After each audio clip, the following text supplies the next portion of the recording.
السلام علیکم ورحمۃ اللہ وبرکاتہ۔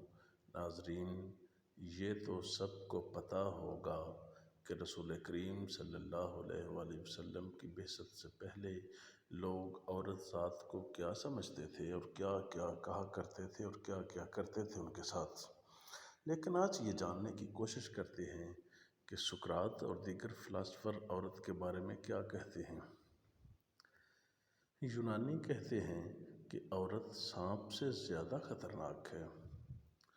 سقراط کا کہنا تھا کہ عورت سے زیادہ اور کوئی چیز دنیا میں فتنہ و فساد کی نہیں۔ بوناوٹیکر کا کہنا ہے کہ عورت اس بچھو کی مانند ہے جو ڈنک مارنے پہ تلا رہتا ہے۔ یوحنا کا کہنا ہے کہ عورت شر کی بیٹی ہے اور امن و سلامتی کی دشمن ہے۔ رومن کیتھولک فرقہ کی تعلیمات کی روح سے عورت کلام مقدس کو چھو نہیں سکتی اور عورت کو گرجا گھر میں داخل ہونے کی اجازت نہیں۔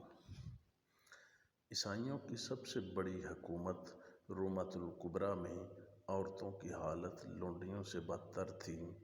ان سے جانوروں کی طرح کام لیا جاتا تھا۔